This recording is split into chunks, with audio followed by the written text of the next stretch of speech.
নমস্কার। এখনকার prime time সংবাদ নিয়ে আমি আছি আপনাদের সাথে পুষ্পা, আর আপনারা দেখছেন নিউজ বাংলা নেটওয়ার্ক।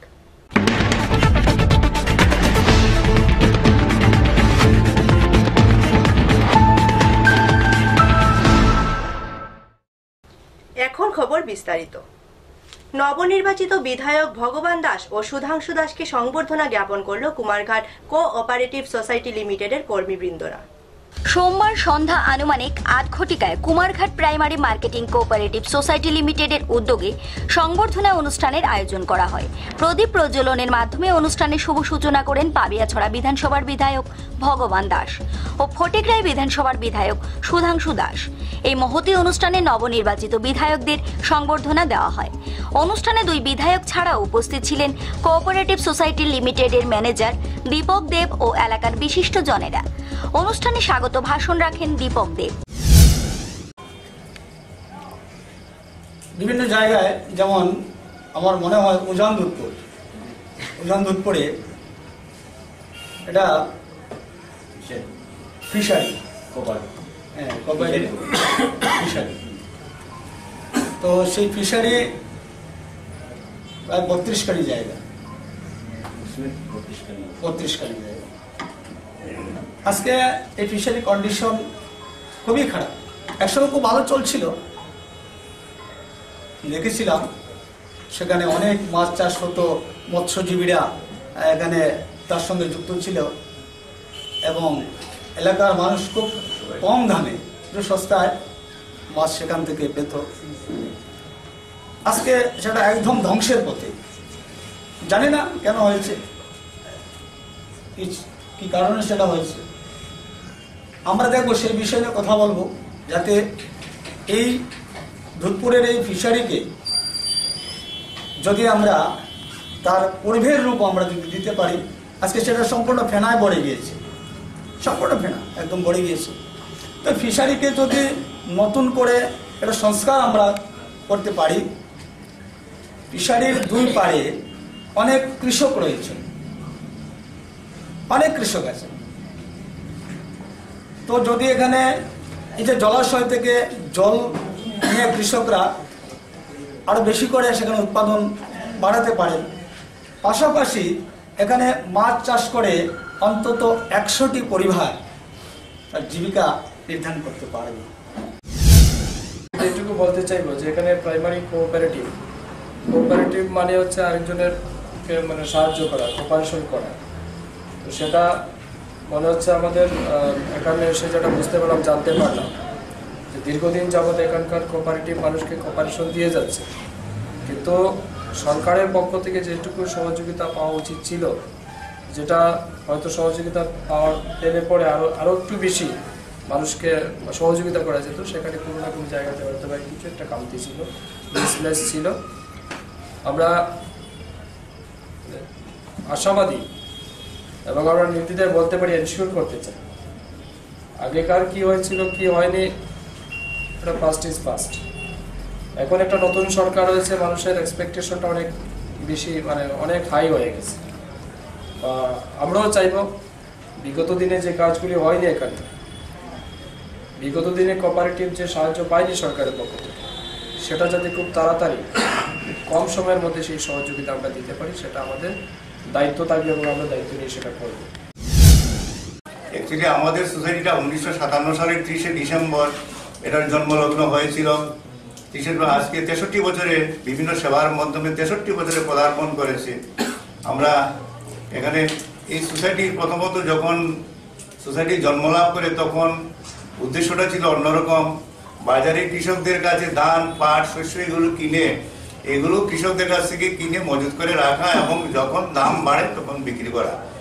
কিন্তু সময়ের আবর্তনে এগুলো ব্যাপার হচ্ছে, এখন সরকার কর্তৃক বা কেন্দ্রীয় সরকার কর্তৃক যে সমস্ত প্রাইস সাপোর্ট স্কিম দেওয়া হয়েছে, এগুলো দেখা যাচ্ছে সরকার থেকে বাজারের রেটটা অনেকগুলো বেশি। এই জন্য কৃষকরা এখানে আসে না এই সমস্ত জিনিসপত্র নিয়ে। তাই পাশাপাশি এই সমিতিটা যাতে উজ্জীবিত থাকে, এর জন্য আমরা পাশাপাশি কনজিউমার্স বিজনেস, কাপড়, স্টেশনারি বিজনেস, হসপিটালের ডায়েট সাপ্লাই, এগুলো দিয়ে আমরা এগুলো করছি। পাশাপাশি আমাদের একটা গেস্ট হাউস আছে, তারপরে বিভিন্ন দপ্তরের জিনিসপত্র যা হয়।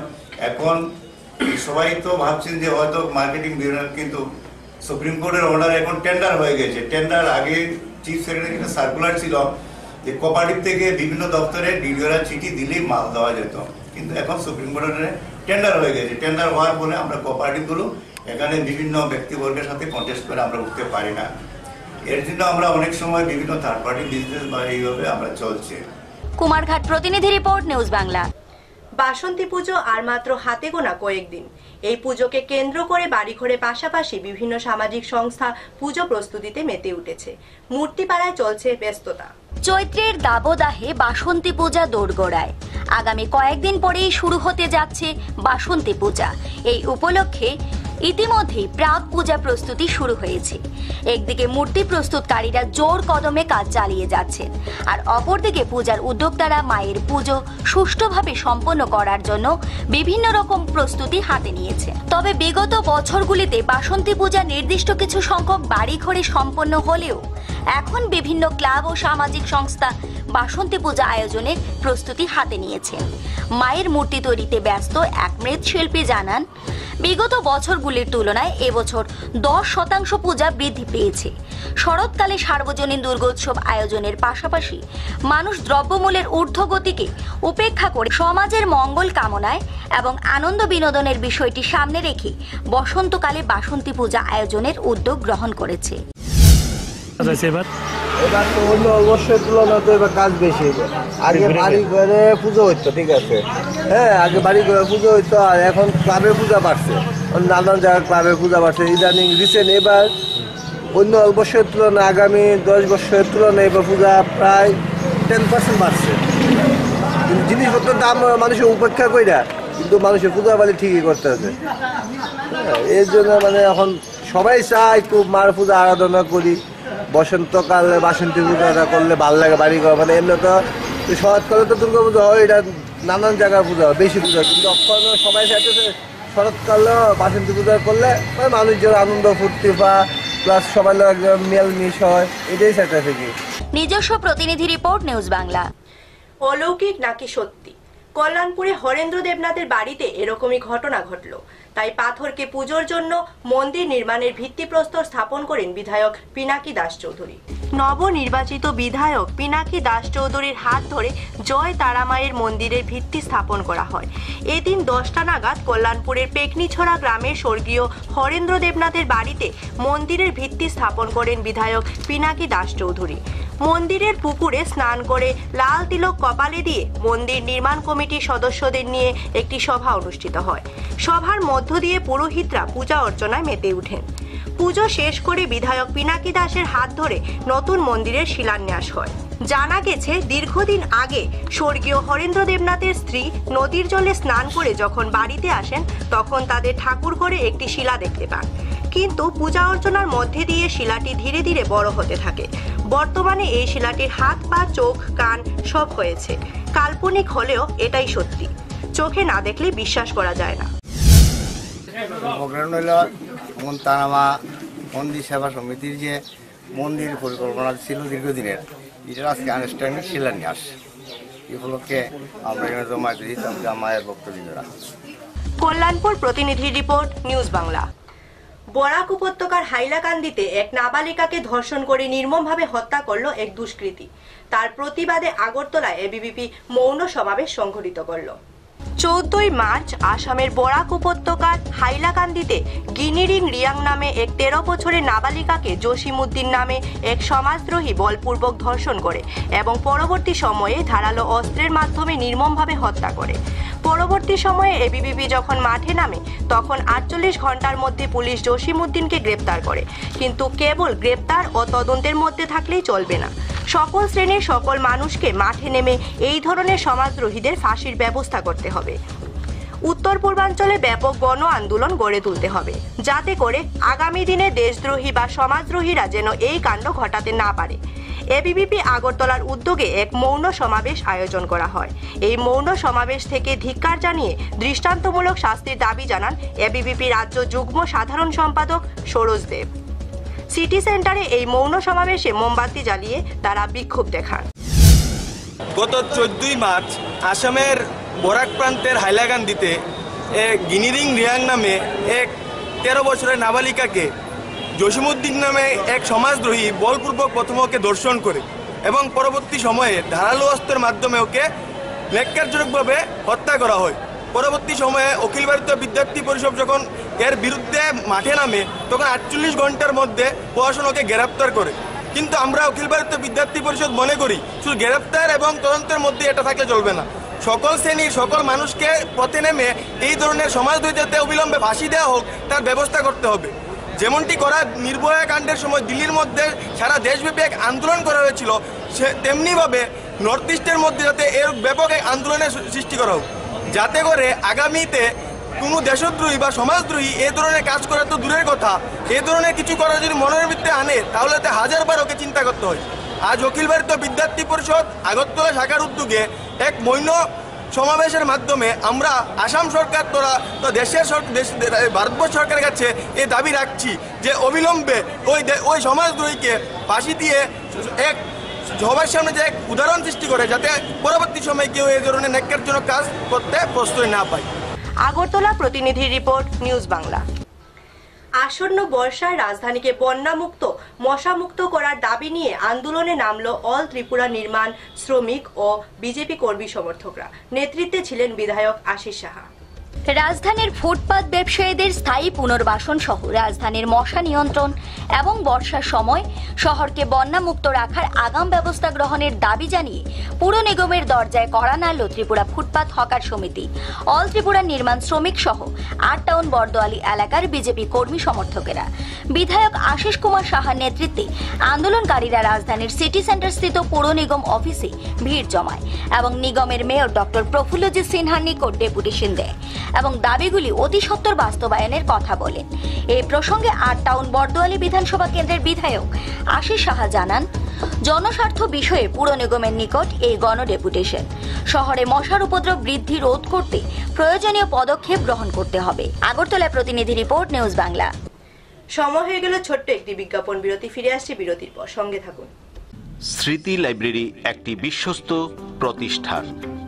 এখানে আপনারা পেয়ে যাবেন খাতা কলম সহ বিভিন্ন খেলাধুলার সামগ্রী। তাছাড়াও আইটিসি ক্লাসমেট ডিভিশন এবং আরএফএল গুড লাক ডিভিশনের আমরা authorised distributor. Proprietor Pritam Sharma. আমাদের যোগাযোগের ঠিকানা নয়াপাড়া স্ট্যান্ড, ধর্মনগর, উত্তর ত্রিপুরা। Mobile number 7005490574 9863662383। ফিরে এলাম বিরতির পর। নির্বাচনী ফলাফলের পর্যালোচনায় বসল আইএনপিটি। বৈঠকে উপস্থিত ছিলেন আইএনপিটি নেতা বিজয় রাংখল। দ্বাদশ বিধানসভা নির্বাচনের পর এই প্রথম সোমবার দলের নির্বাচনী ফলাফল নিয়ে পর্যালোচনা বৈঠক করল আইএনপিটি। কৃষ্ণনগর স্থিত আইএনপিটির প্রধান কার্যালয়ে এই বৈঠক অনুষ্ঠিত হয়। বৈঠকে আইএনপিটির কেন্দ্রীয় কমিটির সকল সদস্যা, দলের বিভিন্ন কেন্দ্রের প্রার্থী, দলের বিভিন্ন জেলা ও বিভাগীয় কমিটির নেতৃত্বরা উপস্থিত ছিলেন। দলের সম্পাদক জগদীশ দেববর্মা, সভাপতি বিজয় রাংখল সহ অন্যান্য নেতৃত্বরা বিভিন্ন বিষয় নিয়ে বৈঠকে আলোচনা করেন। বৈঠক চলাকালীন সময়ে দলের সম্পাদক জগদীশ দেববর্মা জানান, নির্বাচনে দলের খারাপ ফলাফলের কারণ নিয়ে পর্যালোচনা হবে। পাশাপাশি আগামী দিনে দলের সাংগঠনিক রূপরেখা কি হবে এই বিষয়গুলিও আলোচনা হবে। আজকে 19 মার্চ আইএনপিটি কেন্দ্র কার্যকরী কমিটি, উপদেষ্টা কমিটি এবং সদ্য সমাপ্ত বিধানসভা নির্বাচনের সমস্ত প্রার্থীদের নিয়ে নির্বাচনী পর্যালোচনার সভা আমরা বসতেছি। এই সভা মাত্র শুরু হয়েছে। বিভিন্ন বিভাগীয় থেকে আগত এবং বিভিন্ন জেলা থেকে আগত আমাদের নেতৃবৃন্দরা, প্রার্থীরা তাদের মতামত এখানে ব্যাখ্যা বিশ্লেষণ করবেন। তারপরে আমরা কেন নির্বাচনে এরকম ফলাফল হলো এই বিষয় সম্পর্কে প্রেস রিলিজের মাধ্যমে আপনাদের রাজ্যবাসীর কাছে জানাবো। কোন কোন দিকগুলো তুলে ধরা হতে পারে মিটিংয়ে? মূলত নির্বাচনের পর্যালোচনা এবং আগামী দিনে সাংগঠনিক আমাদের রূপরেখা, সাংগঠনিক কর্মসূচি কি হবে সে ব্যাপারে সিদ্ধান্ত হবে। আগরতলা প্রতিনিধি রিপোর্ট, নিউজ বাংলা। রক্তদান মহৎদান। ব্লাড ব্যাংকের রক্ত সংকট দূর করতে উদয়পুরে আয়োজিত হয় রক্তদান শিবির। শিবিরে 50 জন স্বেচ্ছায় রক্তদান করে। রক্তের কোনো বিকল্প নেই, রক্তের চাহিদা রক্তদান করেই মেটাতে হবে। তাই রাজ্যের প্রতিটি ব্লাড ব্যাংকে রক্তের যোগান সর্বদাই স্বাভাবিক থাকতে হবে। কিন্তু গত কয়েক মাস ধরে রাজ্যের সবকটি ব্লাড ব্যাংকেই রক্তের সংকট দেখা দিয়েছে। বাদ নেই উদয়পুরের গোমতী জেলা হাসপাতালের ব্লাড ব্যাংকও। মূলত গত কয়েক মাস ধরে রাজ্যে স্বাভাবিক গতিতে স্বেচ্ছায় রক্তদান হচ্ছে না। রাজ্যের সবকটি ব্লাড ব্যাংকের রক্তের চাহিদার সিংহভাগই আসে স্বেচ্ছায় রক্তদানের মাধ্যমে। কয়েক মাস ধরে রাজ্যের নির্বাচনী ডামাডোলের ফলে স্বেচ্ছায় রক্তদান শিবিরের আয়োজন একেবারে সীমিত হয়ে যায়। ফলে রাজ্যের ব্লাড ব্যাংকগুলিতে রক্তের সংকট দেখা দিতে আরম্ভ করেছে। তাই গোমতী জেলার চন্দ্রপুরের যুবশক্তি সামাজিক সংস্থার উদ্যোগে মঙ্গলবার চন্দ্রপুর কলোনি উচ্চতর মাধ্যমিক বিদ্যালয়ের হল ঘরে এক স্বেচ্ছায় রক্তদানের আয়োজন করা হয়। এই স্বেচ্ছায় রক্তদানে সংস্থার লোকজন এগিয়ে এসে স্বেচ্ছায় রক্তদান করেছে। মোট 50 জন রক্তদাতা স্বেচ্ছায় রক্তদান করেছে।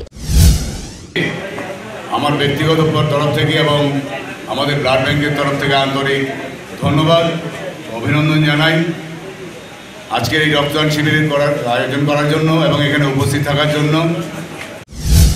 দান আছে, মানুষ তো দান করে, এই যে একটি রক্তদান একটি জীবন করে দান, এর থেকে শ্রেষ্ঠ দান পৃথিবীতে নেই।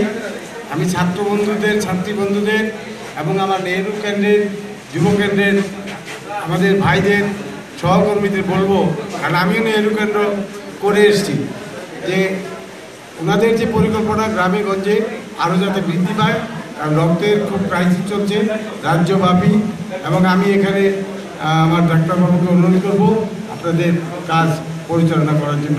উদয়পুর প্রতিনিধি রিপোর্ট, নিউজ বাংলা। বিএসএফ এর উদ্যোগে 4 দিনব্যাপী খো-খো প্রতিযোগিতা 20 মার্চ থেকে 23 মার্চ পর্যন্ত চলবে এই প্রতিযোগিতা।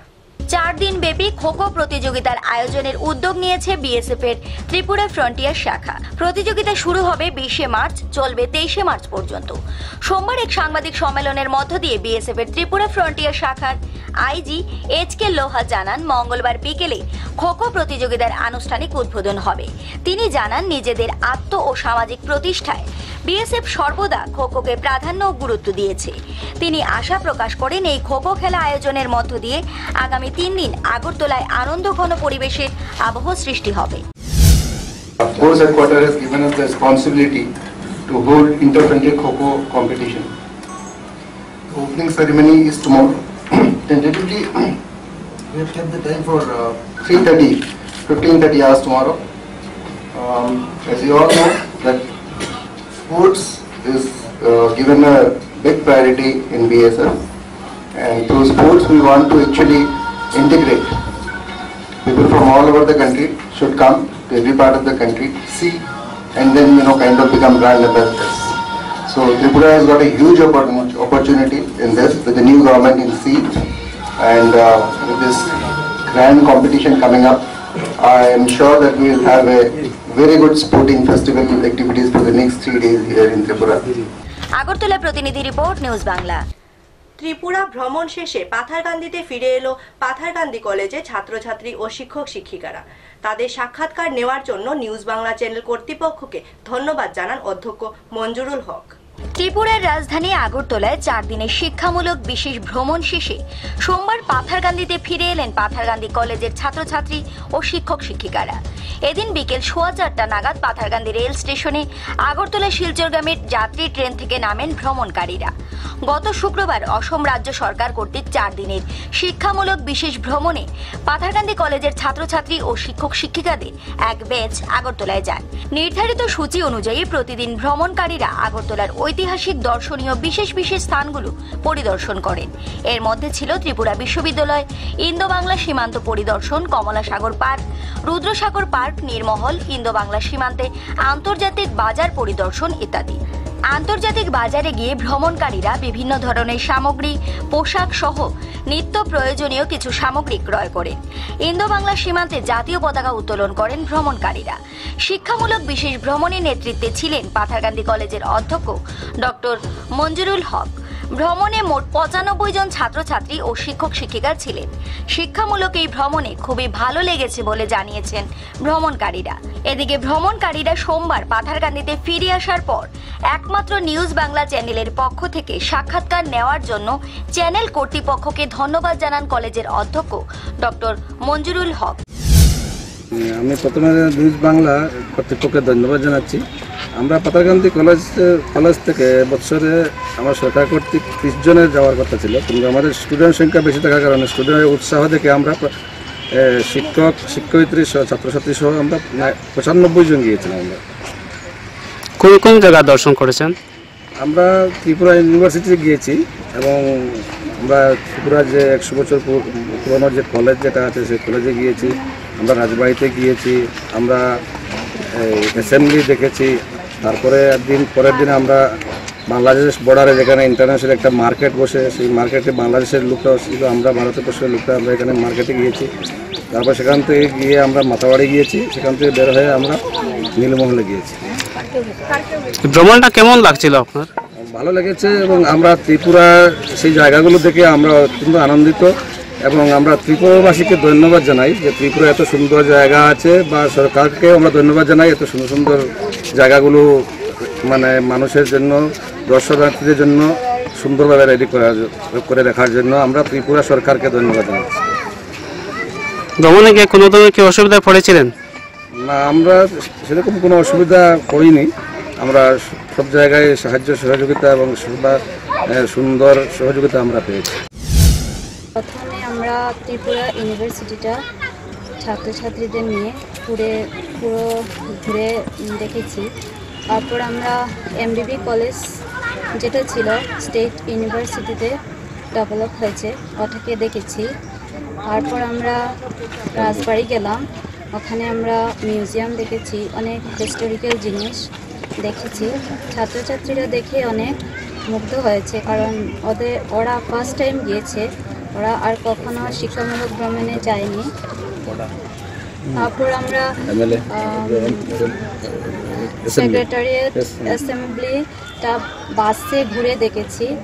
তারপর বিকেলবেলা আমরা বাংলাদেশ আর আগরতলার যেটা বর্ডার এখানে গিয়েছি, গিয়ে ওদের অনেক সুন্দরভাবে ওরা ফ্ল্যাগ মার্চ করেছে, ওটা ছাত্রছাত্রীদের নিয়ে দেখেছি। ছাত্রছাত্রীরা অনেক খুশি হয়েছে, তাছাড়া অনেক কিছু শেখার ওরা পেয়েছে। ওরা ফার্স্ট টাইম দেখেছে যে বাংলাদেশের সাথে ইন্ডিয়ার যেটা বর্ডার, ফার্স্ট টাইম ওরা আগরতলাতে এত সুন্দরভাবে দেখেছে যে বাংলাদেশের মানুষগুলো এত স্মুথলি ত্রিপুরাতে আসছে। ত্রিপুরার যাত্রীরা অনেক ইজিলি বাংলাদেশে যাচ্ছে, বোঝাই যাচ্ছে না যে দুটা দেশের মধ্যে একটা বর্ডার আছে। আগরতলা যখন আমরা গিয়েছিলাম, যাওয়ার পর প্রথমেই আমরা গ্রুপাই যেভাবে সিরিয়ালি নেমে গিয়েছিলাম স্টেশন থেকে, তখন থেকে আমাদের আনন্দ উপভোগটা অত্যন্ত ভালোভাবে শুরু হয়েছিল। গিয়ে আমরা লজের মধ্যে থাকলাম, যে লজগুলোতে রয়েছিলাম খুবই ভালো লজ ছিল এবং আগরতলার মানুষরা আমাদেরকে খুবই ভালোভাবে মানে মেহমানদারি করেছে, ওরা খুবই সুন্দরভাবে। ধন্যবাদ জানাই যে আমাদেরকে নিয়ে ওরা শিক্ষামূলক ভ্রমণে গিয়েছে। আমরা কোনোদিন এভাবে যাইনি, আগে প্রথমে গিয়েছিলাম। শিক্ষামূলক ভ্রমণে গিয়ে আমরা অনেক লাভবান হয়েছি, কিন্তু যাতে আমরা প্রথমে আগরতলা গিয়েছি, আগরতলা আগে কোনোদিন যাইনি। শিক্ষামূলক ছাড়াও এমনি আমরা বেড়াতেও কখনো যাইনি। গিয়েও আমরা মাতাবাড়ি গিয়েছিলাম, নীলমহলে, তারপরে ইন্ডিয়া বাংলা যেটা মার্কেট ছিল সেখানেও গিয়েছি। সেখানে আমরা মার্কেটিং করেছি, সবাই কোনো না কোনো জিনিসও নিয়ে এসেছি, তাদের সঙ্গে কথা হয়েছে। তারপর কোনোদিন বাংলাদেশেও যাইনি। কাঁঠালতলী প্রতিনিধি রিপোর্ট, নিউজ বাংলা। সাত সকালে পাচারকালে আটক সরকারি ন্যায্য মূল্যে দোকানের চাল। রাজধানীর যোগেন্দ্রনগরস্থিত 204 নং রেশন শপ থেকে এই চাল পাচার করা হচ্ছিল। পুলিশ ঘটনার তদন্তে নেমেছে।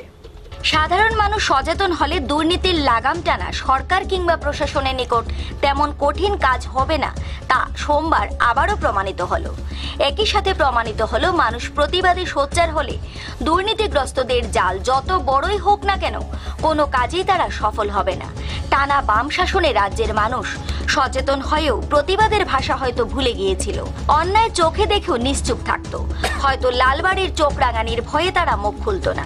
ক্ষমতার পালা বদলের সাথে সাথে মানুষ দুর্নীতির বিরুদ্ধে সুর চড়াতে শুরু করেছে, প্রয়োজনে প্রতিবাদে রাস্তায়ও নামছে, যার জ্বলন্ত উদাহরণ সাধারণ মানুষ কর্তৃক পাচারকালে রেশন শপের চাল আটকের ঘটনা রাজধানীর যোগেন্দ্রনগর এলাকায় রয়েছে একটি রেশন শপ যার নাম্বার 204। ডিলার তপন দেব। এই রেশন শপ থেকে প্রায়ই খোলা বাজারে বিক্রির উদ্দেশ্যে চাল পাচার করা হতো। এদিন সাত সকালে একটি রিক্সা করে 6 বস্তা চাল এই রেশন শপ থেকে অন্যত্র পাচার করা হচ্ছিল। তখন স্থানীয় এক ব্যক্তি বাইক নিয়ে রিক্সাটির পিছু ধাওয়া করে রিক্সাটিকে আটক করে পুলিশে খবর দেয়। আমি দেখছি মনে করেন 6:30টার দিকে মনিয়া কত পারিছি, আমি কাটা সোলা বাড়ি বীজের উপর উঠলাম, উঠার পর থেকে বিষ কাটা ঢাকা অবস্থা যাইতেছে। তখন আমার একটা সন্দেহ হয়ে গেছে, আমার একটা বন্ধু আসছিল, আমাকে বাইকটা নিয়ে আসলে ধাওয়া করলাম, ওটা দিয়ে রিক্সাটা নাই, সেকেন্ডের ভিতরে রিক্সাটা উঠাও, বাইক করলাম, আমরা স্পিডে চালাইলাম, চালার পরে আটকালাম, ভাই দাঁড়াও, কি আমি কি দাঁড়াইছি পরে তখন আলকি দিয়া চাল চেক করলাম, দিদি রেশন চাল কইতাঞ্চস কয়ে মনে তারপরে আমরা বন্ধু বান্ধব যারা আছে, আমরা পাড়ার লোকে যারা আছে সবাই খবর দিলাম, সবাই এখানে জরুরি দিল, এবার থানা গিয়ে ফোন করলাম, এখন থানার বাবুরা আইলো, আপনারা আইলেন, মিডিয়া আইলেন, এই আর কি। নাম করতে পারছেন কোন কাজের সঙ্গে? বলছে এর নাম হইছে তমাল দেব, তার বাবার নাম হইছে তপন দেব। আগরতলায় প্রতিনিধি রিপোর্ট, নিউজ বাংলা।